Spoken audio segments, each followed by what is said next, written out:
This is from Citizen Kane, a podcast where Mike Robertson and Bob LaRue watch one critically acclaimed film and one terrible film and talk about how they're the same.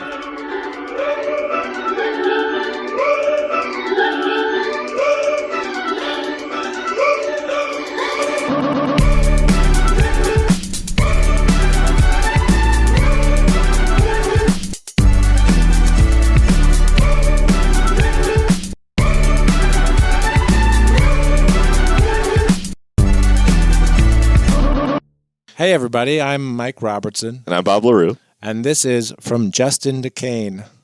Yeah. Yeah. So we take two films, one which is arguably one of the greatest films ever made, and another which is arguably one of the worst films ever made that also did a terrible version of, what's the song? That's the way I like it? Yeah. Yeah. And they butcher it. And they butcher it, yeah.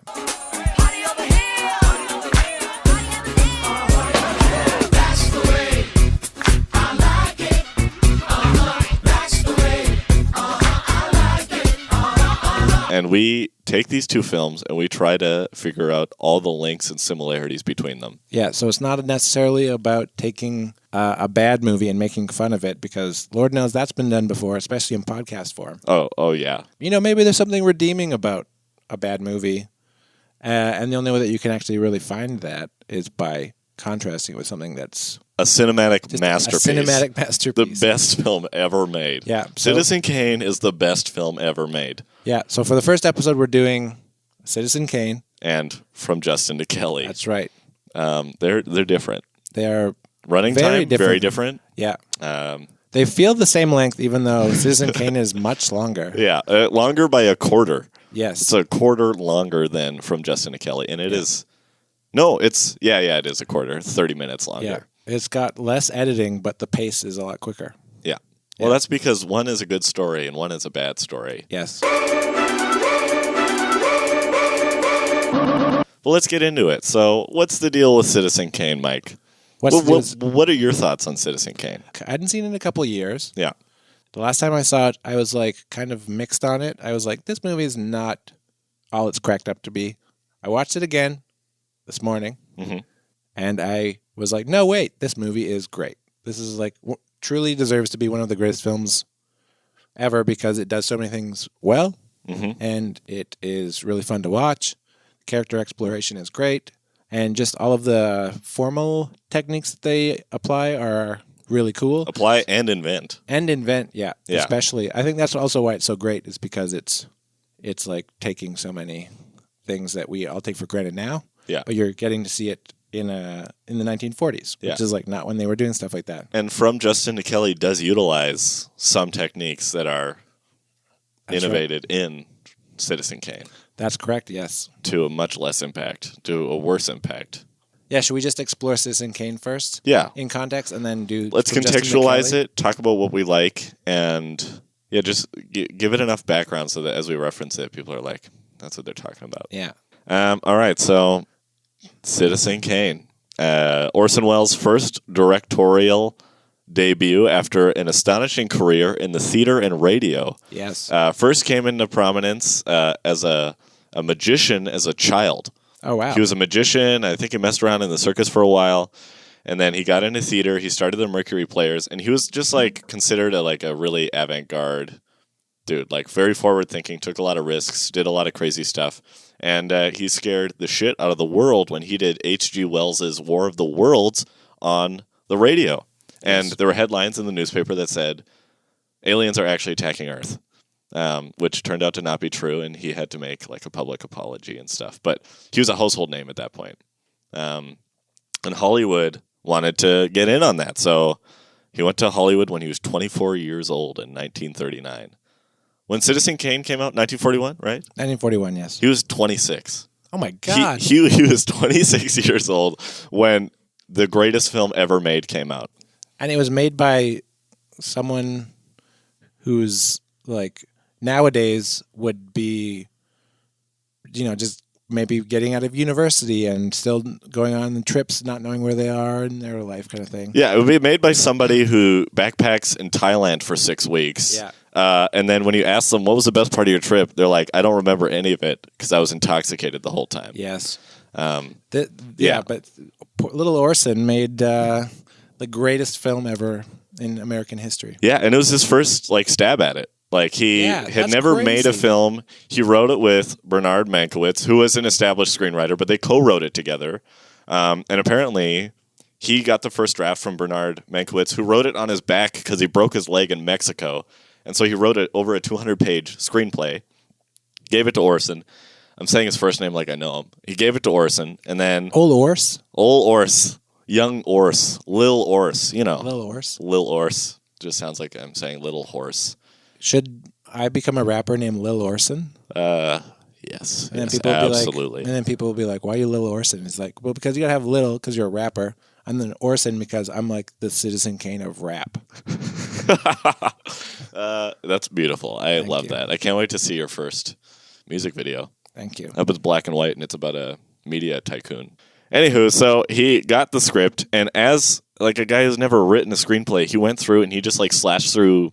There's huge blocks of text, a lot of like paragraphs or monologues, and he would just slash through and write single word phrases or just put in an expression. And so they did that a few times, and then that ended up being the script. But it was Bernard Mankiewicz's idea to depict in a fictional but also extremely factual way Hearst. God, what's his name? William Randolph Hearst. William Randolph Hearst, who at the time was in the top 10 of the richest people in the world. He owned a newspaper network that was, it went 1 in 5 Americans was reading his newspaper. Yes. In the late 30s. So that's astonishing. That's a huge percentage. And he built his version of Xanadu. Yeah. He had it was called the Hearst Mansion, Hearst Family Mansion, and it was like a huge secluded place. He, in fact, had an affair with an actor who was good. She was a comedian. I forget her name. She was a comedian and a singer. She was actually good, but he financed a lot of her roles in films, and they loved each other, and he ended up having his first marriage fail because of this affair. And then they stayed together, and he ended up dying in this mansion with her, and they lived a very secluded life. So that's like one major similarity between the two. And also, there are lines of dialogue in the film that were straight out of his mouth. Like in the beginning of the film, there's a reference to Cuba or somewhere, and there's no war, and the writer's like, there's no war here, and he's like, you provide the photos, I'll provide the war. Yeah. And so Orson Welles and Mankiewicz rewrote it and said, you provide the prose, and I'll provide the war.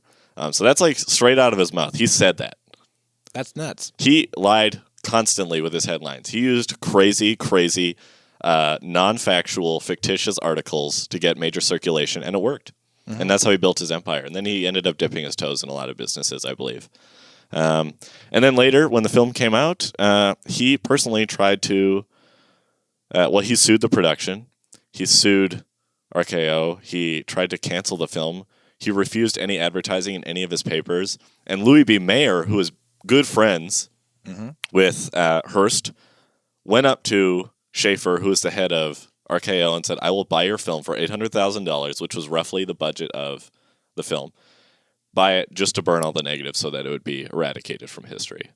But at that point, Orson Welles he had a lot of influential friends, and he made them all watch it and all write about it, so the public opinion was pretty high of the film when it came out. And it ended up like financially making money, not a lot. Nominated for 9 Oscars, won Best Screenplay, lost everything else, and it was booed at the Oscars. Yes. People hated it. It was a very contentious film just because of its subject matter. And one really rich white dude was like, this is mean. I don't like being looked at like this. And so he tried to use all of his influence and power to get rid of it, and didn't work. It didn't work. It worked while he was alive, because the film basically like dissolved into obscurity and nobody heard of it. Yeah. And then he died in 1951, and then in the late 1950s, with television coming into prominence, all of RKO's films were sold to Turner or some TV network, and so it started playing on television, and it immediately became a phenomenon again 20 years later. So that's pretty cool. And so Orson Welles did get the last laugh, even though he was like a fat, jaded filmmaker who a sad bastard by the end of it all. Yeah, and really, truly couldn't make anything. Yeah. Tried to make Don Quixote, failed. He tried to do the Scottish play. I think he made it, but it wasn't very good. You can say the name. We're not in a theater. Yeah, okay. He tried to make Macbeth. Oh my You hear God, that? Mike, are you alive? Did you hear that? I think something fell. And like it, yeah, he got the last laugh. But anyways, he had a weird life too, Yes. and died in isolation, kind of like Kane. Yes. Yeah. Also, the film explores the idea of the yellow papers. You know what yellow papers are? No. Yellow papers was yellow journalism. Yellow journalism. What's that? It is basically sensationalistic journalism. Right. I think Joseph Pulitzer, the guy who created the Pulitzer Prize, Yeah. basically was also responsible for a thing called yellow journalism, which was sensationalistic journalism, because they just needed to like get people to subscribe to stuff. Right. So they'd write anything just to grab attention. Yeah, yellow journalism is an interesting thing because Citizen Kane explores it, because that's what he eventually starts trying to do. Yeah. That's how he makes money. That's how he became the most circulated paper in the country. But it's interesting because people who win the Pulitzer Prize, we see them as somebody who has some sort of like integrity. Artists, and they're like honest. Yeah, but Joseph Pulitzer and yellow journalism was like the a schlock. opposite of that. Yeah, he was like a schlocky liar who's like Yeah. would exploit the medium and lie just to get readers. Yeah. He did it just for the point of being read instead of the actual subject of the piece. Like, We're in the age of the internet. We're in a new age of yellow journalism. yeah, I think, where there's just like so much bullshit. Yeah, so many people rewrite articles because they were posted on the internet. Yeah. So you'll put up a crazy headline and then fact check it afterwards. Yeah. So Citizen Kane is a very interesting story about movies. Would you say that the film itself, what do you think about it? About Citizen Kane? Yeah. I love it. The first time I saw it, I was like, this is boring. But I saw it when I was 11. Yes. And I didn't like it. And then Dare I say you were not the key demo? I wasn't even on their map. I wasn't even in their radar. I was like an 11-year-old kid in like 2008. Yeah. I don't know if that math works out. Anyways. Orson Welles was like, you know what? I think this movie is really going to pop with tweens in 2011. Yeah, millennials are going to love this movie. Yeah. And it turns out some do. Some do love it. I've watched it 4 times, and it's amazing. I've read articles and a lot of like the lists of the greatest films ever made. It's often number 1 or it's in the top 5. And that makes sense. I think those lists are unnecessary. Yes. They don't really mean anything. But if you're going to rank it, it's definitely great. I would put it in the top 10. Yeah. I don't necessarily want to watch it every day. No. I would more want to watch Dumb and Dumber. Every day. I would watch Dumb and Dumber. It's hard to watch. It requires work, though. Citizen Kane? Yeah. Like it's an artful film. There's so much to it. There's so much material in it. There's so much meat to just like get into. And you can look at it technically. You can look at it from a story standpoint. You can look at it thematically. You can look at it from like a socio-cultural context. Mm-hmm. All of it, there's so many things you can read into and really like dissect the film. Dumb and Dumber is just fun. It is fun, yeah. Citizen Kane's not fun, but it's, I would say, rewarding. Dumb and Dumber is not rewarding. And you know what else isn't rewarding? From Justin Kelly. That's right. So that's not a similarity between these two movies, but we're going to get to the similarities, I swear. Yes, we will. But would you say that Citizen Kane is the Citizen Kane of movies? Yes, I would. It's like worth the title of being called the Citizen Kane of films? Yeah, it holds up. It really does. I think when you tell people, like, this movie is so good, you're going to love this movie, and they see it, it's good. Yeah. You know when you overhype something and they're like, this film is truly a masterpiece. Should we get into from Justin to Kelly? I think we contextualized the shit out of Citizen Kane. I think we did a pretty good job. You did a lot of research, it sounds like. I did, and I could just keep whipping it out, but I'm not going to. By whipping it out, I mean talking about the film. Well, I did not as much research. Believe it or not, there's not as much history of that film out there as there is for Citizen Kane. There's not as much academic writing on it, believe it or not. So a little bit of history on the old from Justin to Kelly. Yes. So let me take you back to 1996-ish. A man named Simon Fuller created the Spice Girls, and they hit popularity in 1997. How popular were they? They were super popular. Cool. Yeah. So he knew what he was doing. He knew what he was doing. Kind of started like a trend of just like pop stars that were interesting, I guess the Spice Girls were. Yeah. Like there was something unique about them, something interesting about it. because everybody had a different, Spice Girl that they could relate to. Mm-hmm. Just like the Babysitters Club. Yeah. Just like everybody had a babysitter that they related to. Spice Girls were kind of the same thing. Yeah. Cool. So cool way of looking at it. Yeah. So for whatever reason, he took this idea of just like the most relatable, interesting pop star, and then created American Idol, which you could say is either the more relatable because they're regular people, or arguably they're just more disposable and forgettable. Which I think you can be both simultaneously, and I that think show uses that. And I think from Justin and Kelly definitely explores that. Yeah. Because it's almost like presenting Justin and Kelly as two sides of a spectrum. Because you have from Justin to Kelly. Yeah. And I'm making like a spectrum thing with my hands here. Yeah, yeah. It's cool. It's a horizontal spectrum. A horizontal spectrum. So you have disposable and forgettable. That's Justin. Yeah. And then you have, relatable and has some degree of integrity, which is Kelly. Yeah, and Kelly is the only character in the film who even mentions misogyny. Yes. Because the film is riddled with it. Oh, yeah. She brings it up, and then she kind of gets over it real quick. Oh, she gets over it immediately. She gets over it as soon as the boy she likes is like, I'm interested. And she's like, oh, it's fine. I'll put whipped cream on me. Yeah. She doesn't do that. She puts whipped cream on him. But still, the point is the same. So anyway, Simon Fuller created American Idol, and then the first winner of American Idol was Kelly Clarkson, and the second place guy, the official term, was Justin Guarini. Yeah. And so part of the deal with being on that show and winning was they signed a contract where they had to make this movie. Like, they could not get out of it. Yeah, if you won, you were won. obligated legally to make this film. So she didn't sign the contract until she won. Like, it wasn't like when you sign on to be a part of the show. It wasn't like, if you win, you have to do this. Right. She signed the contract after she found out she won. Oh. So she had a crossroads where she could have been like, you know what?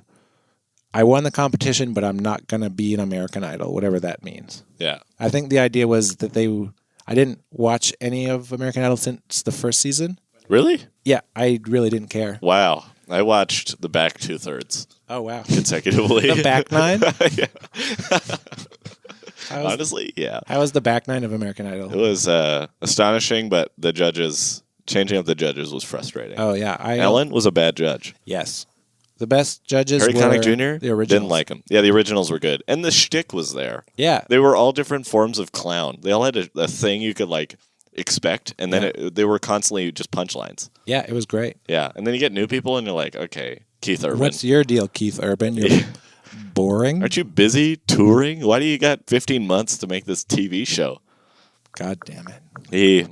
He's a master at his craft. Anyways. So Kelly Clarkson and Justin Guarini were forced to make this film because they wanted to get all the perks that came with being an American Idol, which I guess was like recording an album, and they pay for everything. You don't have to worry about it. It was like $1 million record deal, wasn't it? It was pretty. Yeah, I don't. It was a round remember. number. They chose I didn't a pretty do that number. much research on American Idol. Right. But just to clarify, you only actually win if you sign this contract. If you don't sign this, you're not officially the winner. No. Why did they sign the contract? Because they were young. Yeah, they were. Yeah, that's true. And they're like, you're going to make a movie. That's very exciting, and you don't know it's going to be trash. The script for sure wasn't written yet. Although I did read an interview with Kelly Clarkson. She did say she knew that it was going to be bad. Oh, well. She was she knew it was going to be bad, but she was like, well, the only way to be an American Idol is to sign this, so I'll do it. And then also, you never know. American Idol was a huge thing back then. People copied it. It got a lot of sponsorships and stuff. Everybody was watching it. It was like the most watched show on TV. Yeah. It was more just like the regular person kind of becomes a star. The every person. Yeah, the every person. It's a great way to make reality television. Yeah, because it's really relatable, and then you invest in that person's story from the beginning to the end. And interestingly, that's sort of part of the American dream is this glamorized, you start off in rags and then you get to riches because you have something that other people don't have. Yeah. And I would argue Citizen Kane sort of explores that. Because I would say that that's definitely the story of Citizen Kane. Yeah. Okay, it explores that entirely. It deals with extreme wealth, and once you win the American dream, once you succeed, you have nothing. Yes. And at the end of From Justin to Kelly, what do they have? They have everything that they thought they didn't know that they wanted, really. Where are they going to be in 30 years, though? What are you saying? I don't think they're going to last. Oh, of course not. Yeah, they're going to break up in 6 months. They're in the honeymoon phase. And then as soon as they start going grocery shopping together, shit will hit the fan. The whole movie is predicated on them. The audience is interested in whether or not this relationship works out. But the relationship, we know from the start, is going to be a long-distance relationship. Yeah. So I was like, that's definitely not going to work out. I didn't even think about that, but that's absolutely true. They live in different cities. They live in different cities. Different states. Different states. It's a long-distance relationship during spring break in Florida. Yeah. That's not going to work. No. Yeah. They're doomed. It's like vapid from the start. But we're not here to trash from Citizen Kane. We're here to redeem it in some way. One other thing. The film, this was an interesting tidbit I learned. The film was going to be released, but everybody thought it was going to bomb before it came out. Yeah. The studios and the theaters. And so the 20th Century Fox was like, we're going to move the release date of the DVD up because that's where all the money is. Yeah. To like 6 weeks after the theatrical release. Mm-hmm. And then the movie theaters were like, no, you can't do that. Otherwise, we're not showing your movie. So they threatened to not show it in theaters. And so they backed up, right? So they were just like, well, we'll move the release date of the DVD back. But then the movie bombed, and then 20th Century Fox just moved the DVD release back up. And then it came out 6 weeks later, and then I'm sure it made all of its money back. It did also, it was $12 million budget, and the film only made $4.9 billion. In the box office? At the box office, which is like, that's not a huge gap. Like, they say it's a bomb because they spent 12 and they only made 5. Yeah. If we're talking about just like under $20 million, you can easily make that $5 million back somehow.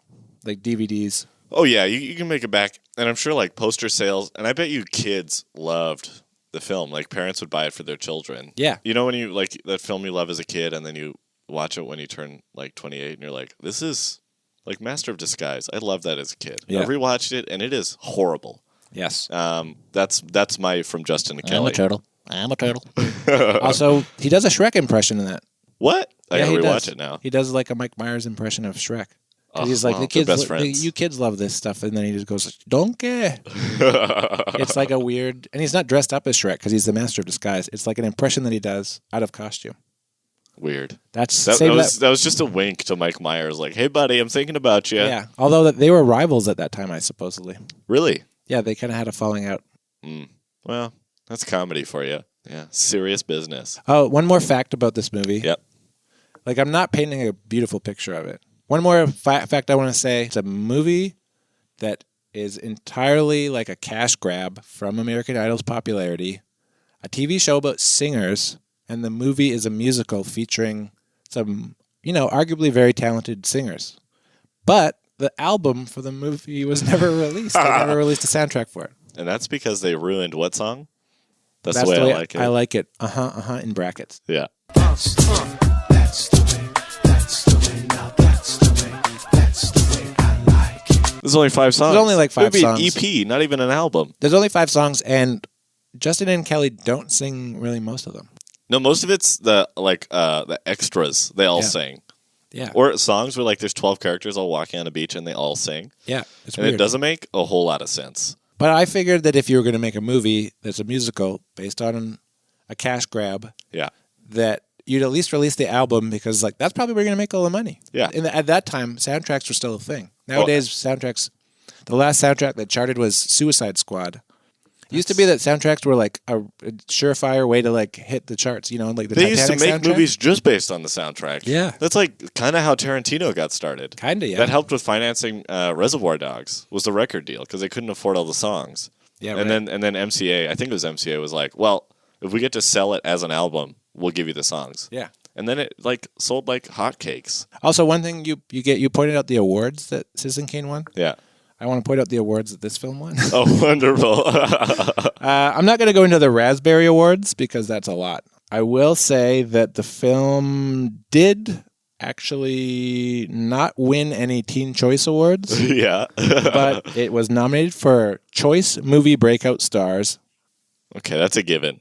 For Guarini and Clarkson. And also Choice Chemistry, which I would disagree with. But they didn't win the award. They were just nominated. His chemistry is Carlos and Kaya. Kaya. They have nice chemistry. So if you haven't seen the film, which I assume you haven't, Carlos and Kaya are both 2 side characters who have They're a love less story. than supporting characters. They're less than supporting characters, but they have a love story that has more emotional impact and I guess scenes in Justin and Kelly's. Yeah. Yeah, they like outnumber in every single way, and they're more interesting to watch, and they actually affect you. Yeah. And they are the least important characters. It also conventionally explores speaking. socioeconomic problems. Yeah, in because America. everyone is, like wealthy and like white and just having fun and young.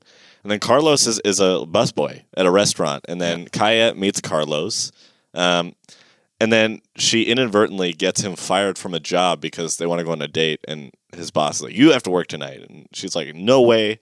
We have a date tonight." He's busy, and he's like, "Oh, I totally understand. Don't come in tonight, and don't come in any other night because you're fired." And walks away. He also looks like Orson Welles. Just that's the first similarity I think we'll bridge. Yes. Between these two wonderful films. Carlos explains to Kaya that some people need to work, and that you have to work, and so he's the only hint at reality in the film. Yeah. Because in every scene, they're at a restaurant eating food or drinking, like spending a shit ton of money. And then in this scene, he's like, "I'm broke.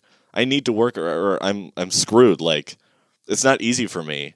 Whereas every other character doesn't even have to think about economic stuff. It's just handed to them. Yes, and that is a theme that it shares with Citizen Kane. Yeah. Because Citizen Kane also kind of explores the rags to riches idea, Mm-hmm. Yeah. or just the contrast between being out of touch and rich, having to just like be poor. Yeah, they both tackle a pretty serious and important subject, which is cool.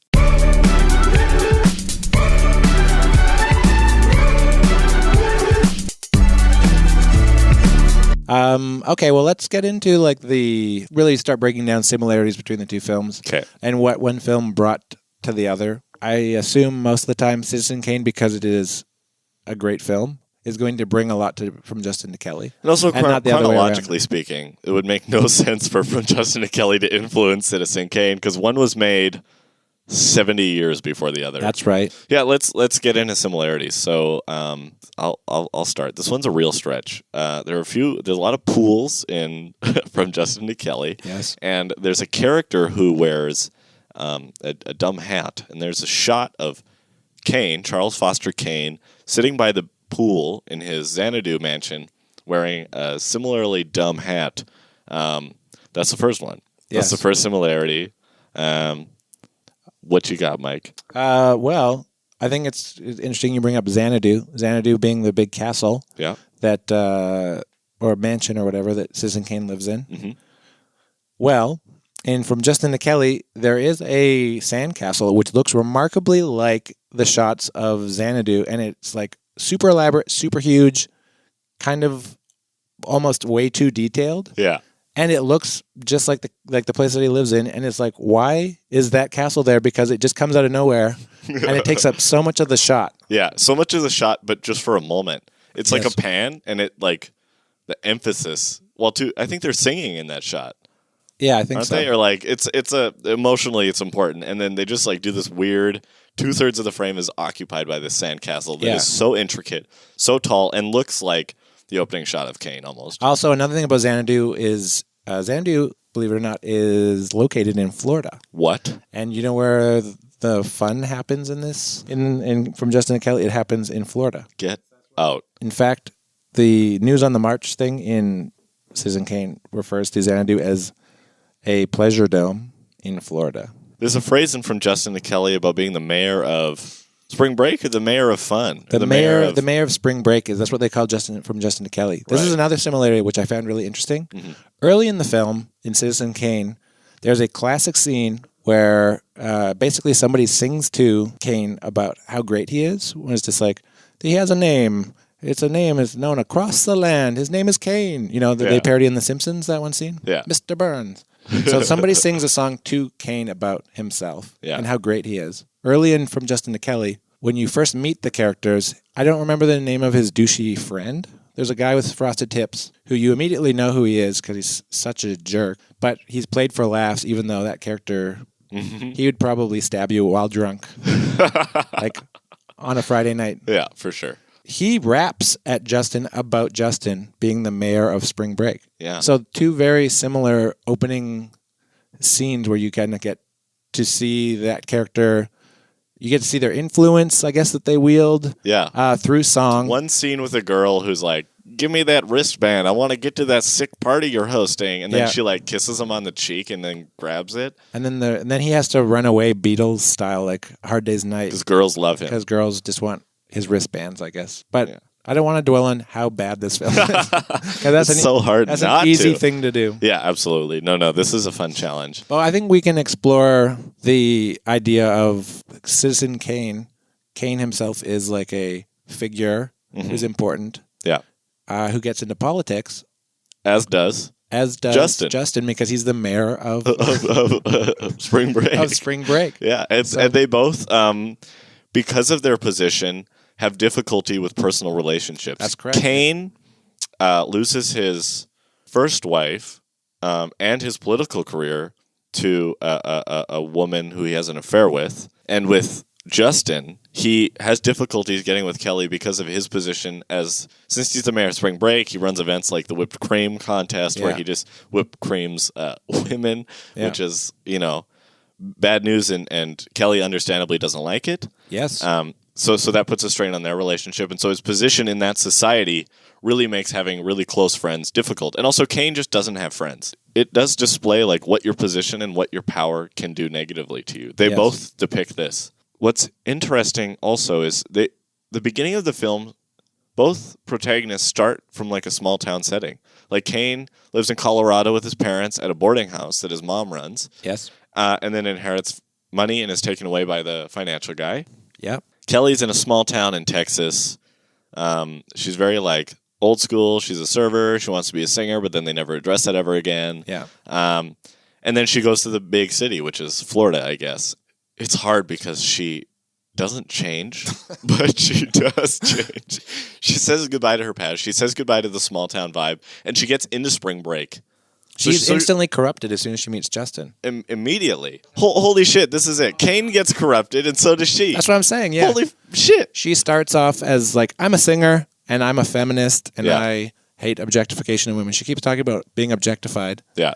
And then as soon as she gets to Spring Break, And she stops addressing those important issues and immediately is just like boy obsessed with Yeah. Justin. because in Kane, it's the same thing. He's not a singer, but he's a child. Yeah. His microphone is his sled. Yeah. And Rosebud. he wants yeah, nice. Yeah, but he meets the financial guy and is immediately sucked into this new world. And Kane and the every male character except for Carlos, they all are like playboys or just about getting laid and having lots of sex and just having fun and not being owned by anyone. And monogamy is totally not cool. And young Kane is like that. He's a party boy. Getting back on track to the thing about her personal rosebud Yes. being her singing career or the microphone or whatever the hell Yeah. I said Well, earlier. Would yeah. you say that the burning moment where they burn it in From Justin to Kelly is the very last scene when they're doing that dance to That's the Way, I Like It, and they burn that song down by singing it in a terrible way? If you're gonna do what I think you do, then everybody scream!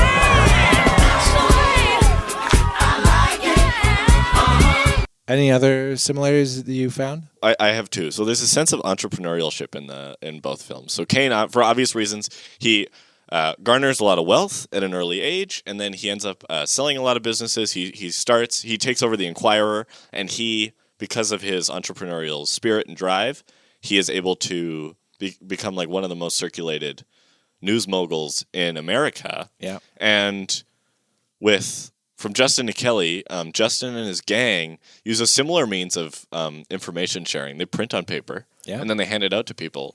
And sometimes those flyers are yellow. Yeah, sometimes they're yellow, sometimes they're blue. Also, if you're a paper boy in the 40s, when you go around handing out papers, you shout the headlines at people. That's the thing that they do in Citizen Kane. There's a scene where characters are just shouting headlines. And in From Justin to Kelly, Justin and his gang, they scream out the text on the flyers that they make. That's what I'm saying. Yeah. So there is similarity. He starts out doing that, and then he becomes corrupted by his power. Yeah. He can't see relationships for what they are.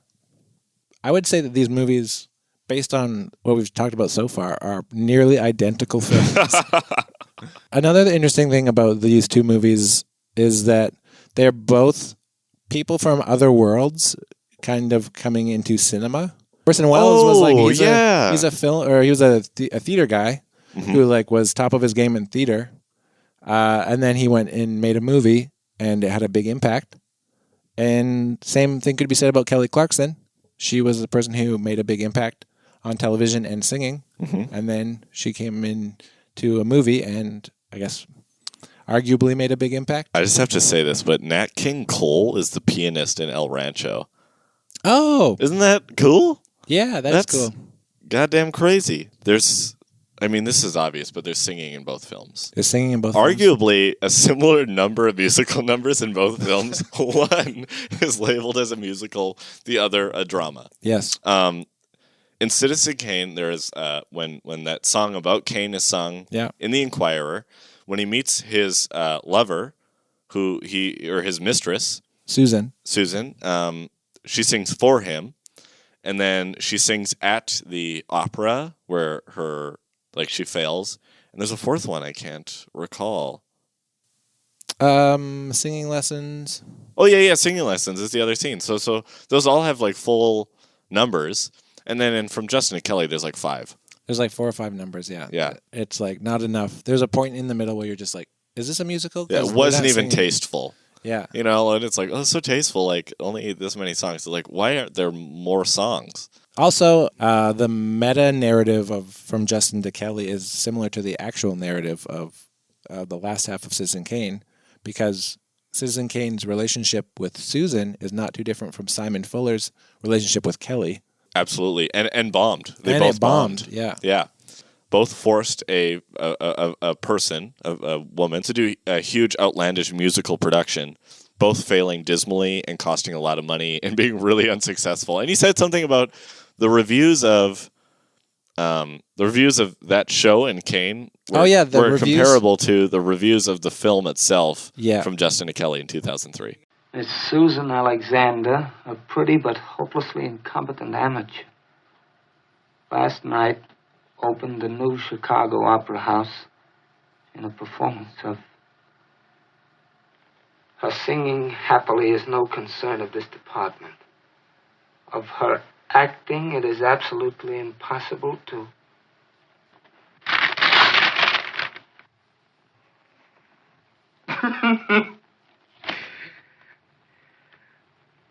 Of her acting, it is absolutely impossible to say anything, except that in the opinion of this reviewer, it represents a new low. Have you got that, Mr. Bernstein? In the opinion of this reviewer. I didn't see that. It isn't here, Mr. Bernstein. I'm dictating. Look, Mr. Kane, Get me a typewriter. Oh, another one. So Citizen Kane was innovative. So Greg Toland, I believe is his name. He was the director of photography on the film. And he was innovative in that, with like Orson Welles' input, was innovative in new angles and depth of field with how to shoot the film. A lot of the times it's 3-point lighting and shallow focus. So there's a clear focus. And so with this film, they didn't do 3-point lighting all the time. They sometimes had chiaroscuro lighting and a moody lighting. And sometimes the primary character wasn't lit. And a secondary one would be, and just really unconventional. And so also the important thing, the comparable thing is that the angles were really low and that ceilings were introduced in shots for the first time, basically, for the entirety of the film. And because of that, that really revolutionized what angles could do and what depth could do and how staging and proportion could affect how a story is told. And so from Justin to Kelly, there's a dance sequence with Alexa. Well, she's waiting for Justin because she wants to, hook up with him. So she goes to this club. And she has a whole music number that has absolutely nothing to do with anything. Yeah, as one does when you're waiting. What else are you going to do but just to sing a pointless song? Yeah, they didn't have cell phones with internet access at the time. Oh, I just imagine. The word web was used all the time. Yeah. Web profile. Email. But for Citizen Kane, there were a lot of low angles and deep focus and intricate camera movements in dance sequences. And we see this a lot in From Justin to Kelly. That some musical numbers have really intricate Steadicam and crane shots, which is shocking because it's a bad movie. But like technically there's some impressive stuff. And the sequence with Alexa in the nightclub is all low angle with the ceiling in every shot, almost every shot. Yeah. As she does this whole number with a chorus of dancers behind her. And that can be seen like in the Inquirer scene when they get all of the Chronicle staff to join, and they do that party. The angles and the way it's shot is very similar. Yes. And there's a scene with specific staging and proportion and depth where Justin is in the foreground, Kelly is in the background, and they're both singing about each other, and they don't know that they're 5 feet apart. Yeah. And that's just like a really good cinematic technique, and it took skill to stage that, Yes. frankly. And so Citizen Kane is riddled with that. Like every scene is articulately blocked, Yes. so that you could watch the film without sound, and you'd probably know who's in charge and who feels about what, like how people feel. Sometimes a little bit on the nose, I would say. There's a scene near the end where yeah. he's fighting with Susan before she leaves him for good, and they're facing each other. Yeah. But then in the foreground is a porcelain doll who is facing and looking at Kane the exact same way that she is. Yeah. And that's in the foreground, so great use of foreground, but also a little bit on the nose, I'd say. Yeah, a little too easy for a film studies person Yeah. who's like, I'm gonna write an academic paper on this. Although I do got to say the snow globe thing is just brilliant in this film. It's very on the nose, but it's just so good. Yeah. Just like the scene, because he's always looking in the snow globe, and you're like, what does the snow globe even like mean? Yeah. But then the scene when his parents are signing Kane over to the rich guy Thatcher, and in the background they really make a specific point of framing little Kane in the frame, and the snow is coming down. It looks like a little square snow globe. Very effective. Yeah. It's beautiful. Yeah, just a great use of just showing stuff. yeah, and like great staging. Both films have a very, very professional workman-like kind of crew. Yeah. Just like at the top of their game, doing the best that they can to make this thing work. And from Justin Kelly actually has some very, very dynamic like staging. Also just the way that characters move in the frame. Like in Citizen Kane, there's a lot of shots where someone will start at the very, very back of the frame. Yeah. And then they'll come right towards like the foreground. Yeah. And the opposite, being in the foreground, moving to the back. Yeah. And from Justin Kelly, there's a lot of very similar shots. Like, Yeah. It's not just like shot, counter shot the entire time. Characters are always moving in the frame somehow. There's like a lot of theatricality to it, which is something you don't really see in movies nowadays. Yeah, absolutely. So it's like a very professionally well-made movie. And speaking of the theatrical, Orson Welles came from theater and radio, and so they're like Citizen Kane has a lot of shots that are blocked as if it were a theatrical play. So that's why like the blocking is so crucial. Instead of just doing close-ups and faces, it's about where you are in the frame, just like when you're watching a stage play. And with from Justin and Kelly, again, that scene with Alexa, there are like stage lights, very intricate blocking, and they utilize a huge set in a very theatrical way for that entire number. And there's like source lights in the frame that are like stage lights.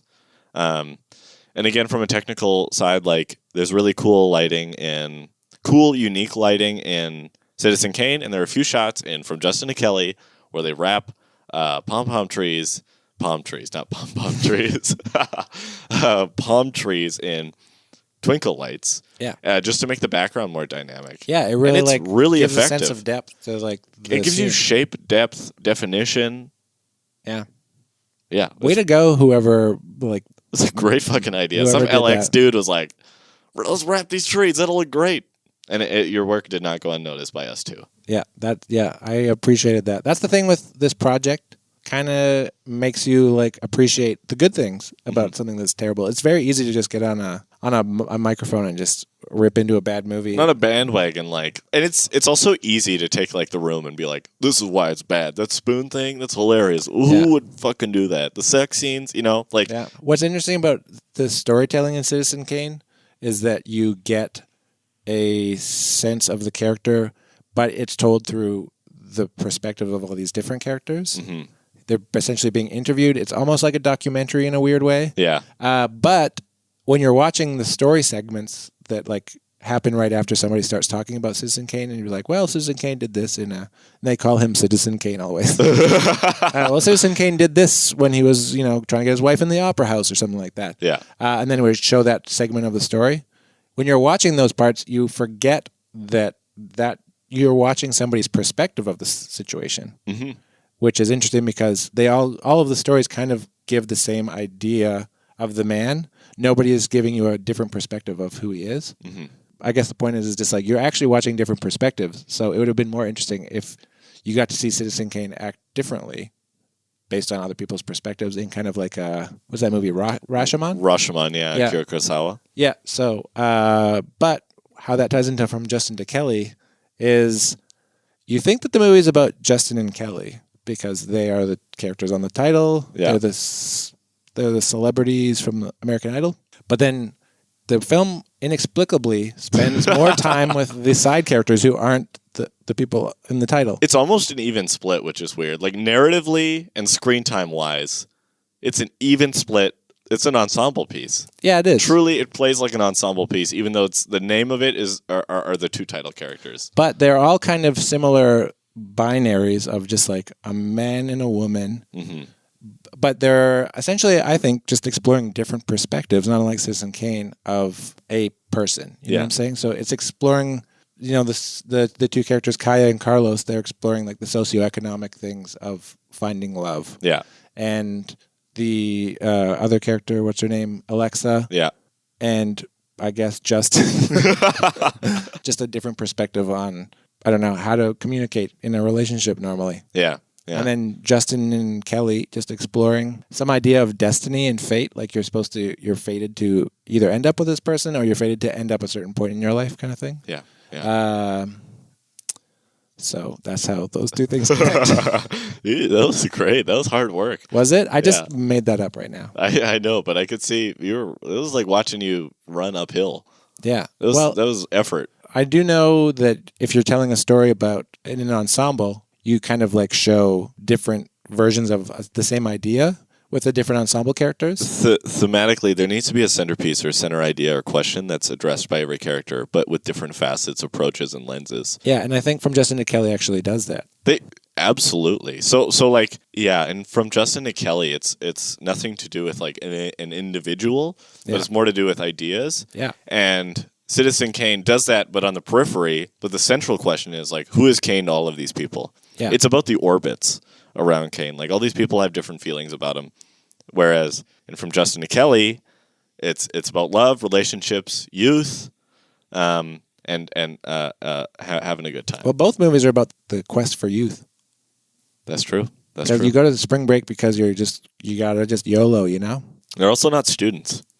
They're not students. I don't think they're post-secondary students. No, they're just creepy, like, Nobody talks about post-secondary in that film. Whoa, I just realized the age of the characters probably is, From Justin to Kelly, is probably the age that Orson Welles was when he made Citizen Kane. Oh, yeah. Because they all look to be that old, and they all Yeah. act like that old. They never really talk about school. Mm-hmm. It's spring, so Kelly's not in school. She's working in a bar, Yeah. trying to sing or whatever. This one is, I like this one. So Rosebud, every story, every moment, the film is so intricate with Citizen Kane and how they address Rosebud and have it be it's present, but you don't know it's there until the end, and you're like, oh shit, the toboggan is in so many of those stories. Mm-hmm. The idea is in so many of those stories. Kane is playing with that toboggan in that scene, and it says Rosebud, but nobody knows that, including Thatcher. And so Thatcher's the second person interviewed, and he's like, I don't know what it is, but he was there. Like, he's always on the periphery, and a lot of these characters are on the periphery of it. Mm-hmm. And like, his second wife doesn't know what it is, but she was in the house where that toboggan was. And with the guy from Justin to Kelly, who is like the nerdy dude who gets a sunburn on the beach because he's trying to look handsome for his date. His arc is he just got broken up by his girlfriend a year ago, and he's still not over it. But he's chatting with this girl online for a year, and they're going to meet in Florida during spring break. She's hunting for him the entire film. Yeah, there's so many shots where she walks by him, or his head is down, or he's turned, and they don't see each other. Yeah, and so for her, he is the Rosebud, and so the similarity there is that both films deal with searching and being so close yet so far. Yeah, and then it takes the entire duration of the film to actually reach it. Also, in Citizen Kane, those characters who are looking for Rosebud, they're always filmed with in blackness. Like you never really see their faces most of the time. Right. They're always kind of have their face obscured in some way, Interesting. which is a very cool technique. They do it in the movie theater scene right at the beginning after they watch the newsreel. Yeah. And then at the very end when they're looking through all the stuff, they're just like walking through, and somehow they light it so that you don't see their faces. Yeah. And it's so cool. It really is. And then from Justin to Kelly, every time you see that character, she's always in the background and she's blurred out. So it's not the same technique, but they obscure the character's face enough so that you don't like maintain a connection, and you know that it's not about that character. It's about the search for whatever they're looking for. Absolutely. So both masterful uses of that technique. Yeah, masterful. Yeah. I think we really got into thematic and like cinematic Story, and yeah. formal kind of things. Yeah. But like just in general, there's some very strange coincidences throughout the film. You occasionally will see Kane wearing like an item of clothing with a giant K on it, Yeah. and his gates have a giant K on it. Yeah. And in From Justin to Kelly, both Kelly and Kaya both are wearing a K on their chest at some point, not unlike Kane. Yeah. Which is Kelly kind of Kelly interesting. has an embroidered shirt with K on it. And then with Kaya, she has a necklace with K on it. Yeah. Um, Both films are about baby-faced people. yeah. Yeah. Like Kelly Clarkson and Orson Welles are both people with round heads. They have baby faces. Yeah. Yeah. Like you look at Orson Welles sometimes during the movie, especially once he starts going bald, you're like, dude is a giant baby. And Kelly Clarkson kind of like looks like a baby sometimes. Absolutely. Yeah. Yeah. Yeah. So that's like a very superficial connection between the two films. In Kane, are there a lot of montages of just locations? There's a montage of Xanadu where you get to see all the stuff. It has an octopus. Oh, you know what? Yeah, that's right. So there's an opening montage of Xanadu, and there's an opening montage of Florida. Yes. Oh yeah, you're right. Yeah, and With both, interspersed text also. Yeah. Because one of those is a credit sequence and one is just like a newsreel. yeah, yeah. So that's another similarity. Yeah, text over Florida. Yeah.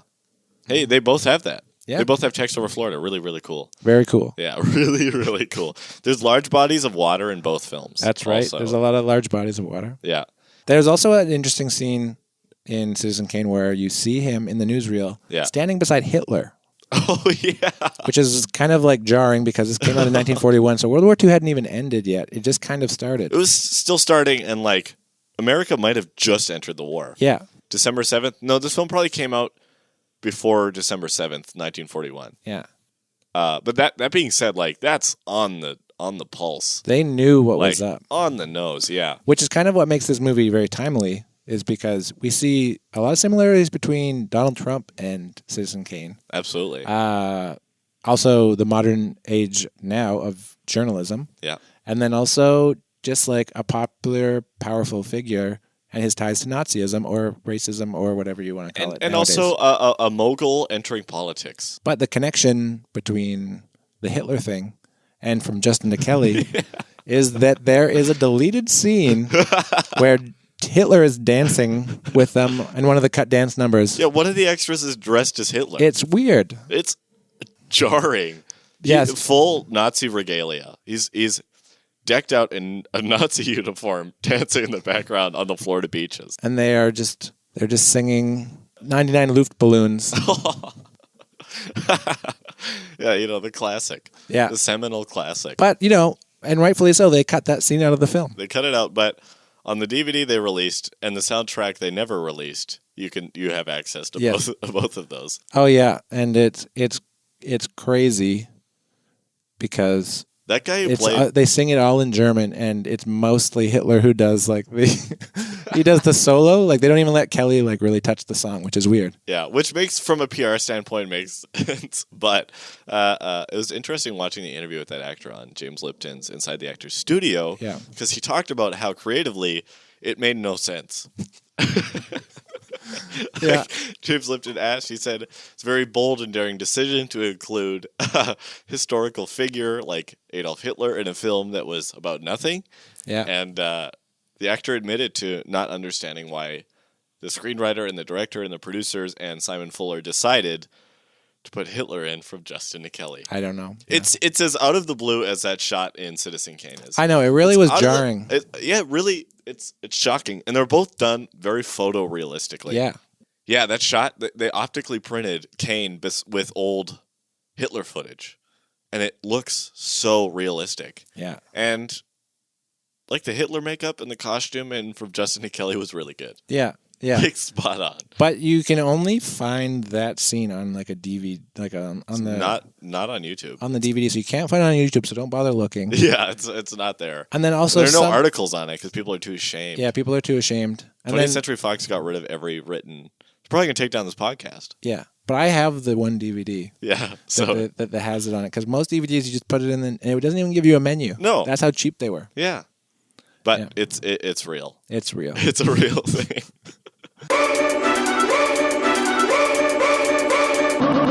Honestly, after talking to you about From Justin to Kelly, I appreciate it more. Yeah. Technically speaking, Oh yeah, just from a technical like, standpoint, it's a better. the more film research than- I do on like what lighting gaffers and grips do, they did a phenomenal fucking job on From Justin to Kelly. Yeah. The camera department was pretty good. Yeah, they were really like They were given going above nothing. and beyond, and they didn't have a lot of time to do it. No. and they really like knocked it out of the park. Yeah.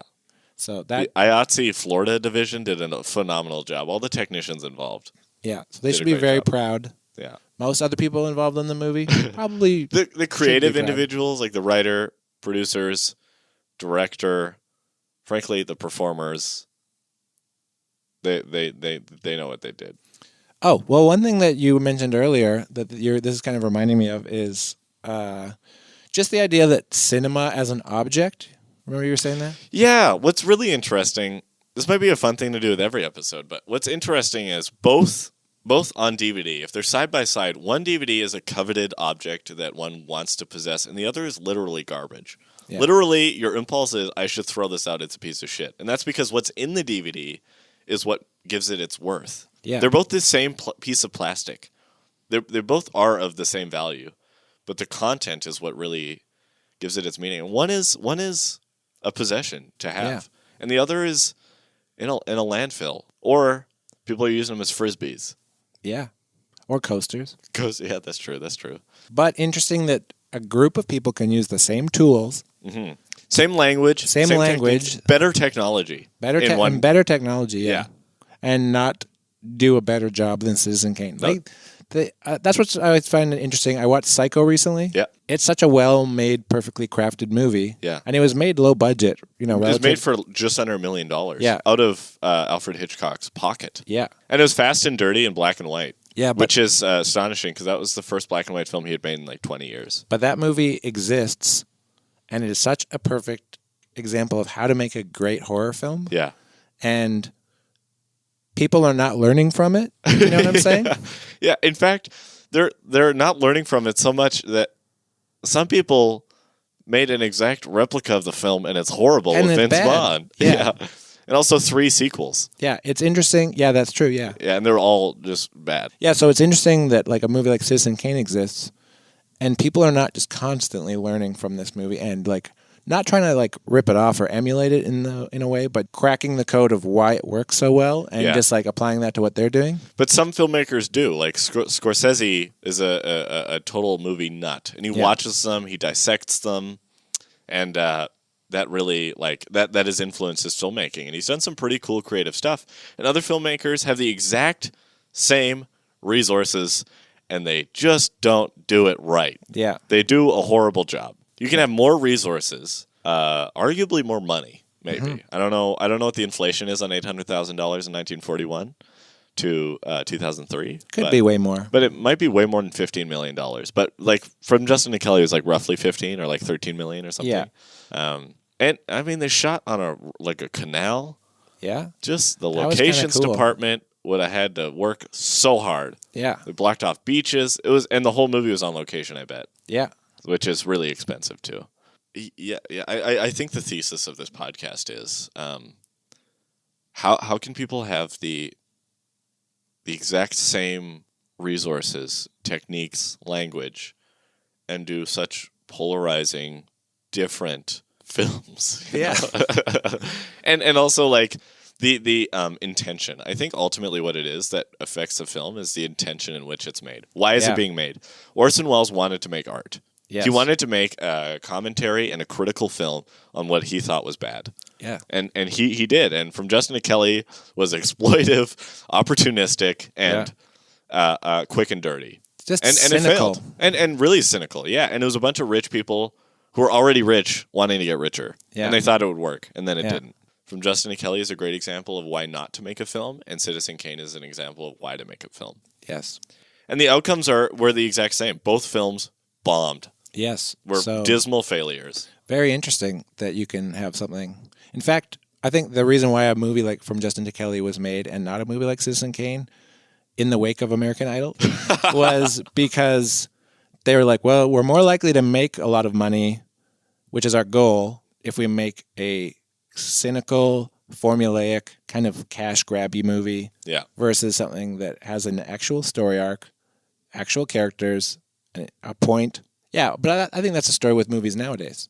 All over the like For the most part, absolutely. more Yeah. people will go to see like a Marvel movie Yeah. than something else because it's just like, well, this is as cynical, cash grabby as it gets. Yeah. Just like a 3-hour long movie where you just get to see all of your favorite characters, But they're making money. but they're making so much money. So it's And then- weird because From Justin to Kelly it was sort of the beginning of that. Because like the early 2000s, there wasn't that huge, previously written creative property Yeah. model that is now implemented by every major studio.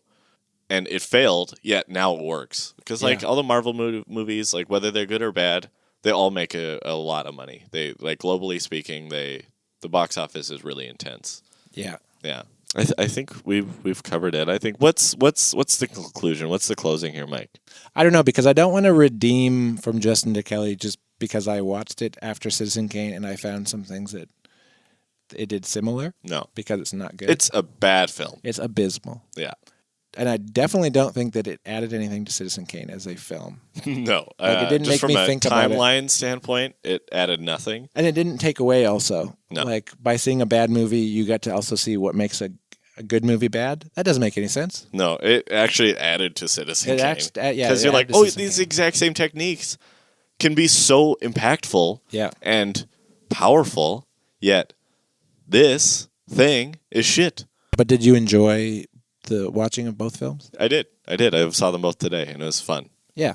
It was fun juxtaposing them just in time, like seeing one film and then an hour later watching the other one and being like, wow. Yeah. Watching two movies in one day and having one be dreadful and the other powerful and enchanting is Well, really cool. Also, I found watching them in the same way really interesting because I was really just trying to like pick apart Citizen Kane. I was really paying attention to the story, the themes, the framing, just all of the different elements that make a movie great. And I was watching From Justin to Kelly, a movie that most people would just put on and really turn their brain off. I was watching with my brain fully turned on. With an academic lens. Trying to pick it apart, trying to figure out what works, what doesn't work. And the beauty of that is it doesn't mean you're hypercritical because you also find good things. Yeah. There's Yeah, a lot of which good is- things. Yeah. Would you say that From Justin to Kelly is the Citizen Kane of movies? Absolutely not. I would say it is almost the opposite. Would you say it's the From Justin to Kelly of movies? Yes. Okay. It is exactly where it should be because of what it is. Yeah. Yeah. I would have actually liked if From Justin to Kelly was structured similarly to Citizen Kane. Yeah. Where you get to see her as she gets old and then she dies and stuff, and you get to see the actual life of that character. Yeah. Instead of just like the weird spring break subplot that the movie spent its entire running time on. Yeah. Because really that's the subplot. They're not going to fall in love. They're not going to be together forever. They didn't learn anything from their relationship. They didn't do anything. So for us to see, meet some people and then dies in what she learned, that would have been a great film.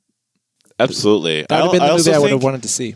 a Citizen Kane-esque film, like a character piece that's nonlinear and critical of power, but on Simon Fuller, would be really cool. That would be cool, yeah. That would be phenomenal. Okay. Well, thank you very much for listening to the podcast. Yeah. This was the there first are no episode. sponsors. There was no sponsors. We were doing this pro bono. Wear me undies if you want. Used that post service that they sometimes advertise. Yeah. And if you want to order food from like a food company in the States and have it mailed to you, do that. I can't remember the name of that one. It's so I'm not Blue, gonna... Blue Apron. Oh, Blue Apron, yeah. Yeah. So if you want that, sure, go for it. Yeah, Blue Apron and Squarespace are wonderful services. This has been From Justin to Kane, Episode 1 with Mike Robertson and Bob LaRue. And the next episode, Is going to be on Any ideas? I don't know yet. We'll figure it out. Yeah. But the next episode the show will still be called From Justin to Kane. Yeah, for forever. Forever. Indefinitely. But not all episodes will be about those two movies, we're thankfully. going to analyze another wonderful film and a not so wonderful film. Yeah. And we will find what makes them the same.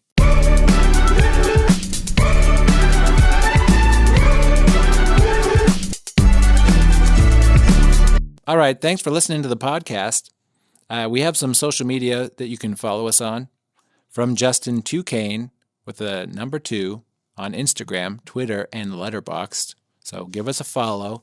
And also, send us a message. Send us a message on Twitter. Yeah. Via tweet. Slide into our DMs on Instagram. Mm-hmm. And, comment on Letterboxd, I guess. Or send us an email. Or send us an email at fromjustin2kane@gmail.com. With a TO, not a number 2. That's right. Yeah. So we have a Gmail account now. Well, that was the first thing. We needed the Gmail account to get the other things. Oh, yeah. It all adds up. But you're not wrong. We do have it now. Yeah, so feel free to email will us. read them. We will read any fan mail. Yeah. We love the fans. Lots of you. fans. Yeah. Lots of Canies out there. Yeah, and remember, we have merch. We do have merch. Yes. You will just have to find on the internet where to buy it. It'll soon pop up on our Instagram. We'll take photos of our merch and show you that it exists. It's just shirts and like old clothes from me and Bob that we're just trying to get rid of. And we just like scrawled From Justin to Kane on it in like Sharpie. With like tie-dye markers. Yeah. Yeah. So if you want that, it's free. Yes. It's free merch. If you watch the movies along with us, God have mercy on your soul, I guess. But feel free to message us if you have discovered a connection between the two films that we didn't get. Yeah, absolutely. Like if there's one we missed with the two films that we just talked about, like feel free to tell us that we did a bad job. Or if you caught one that didn't actually happen, if there was one, there was one fake one that we yeah, mentioned. if we fibbed, tell us about it. Yeah, see if you can catch the one. Yeah, yeah. All right, well, thanks for listening. I've been Mike Robertson. And I've been Bob LaRue. And this has been From Justin to Kane. Bye.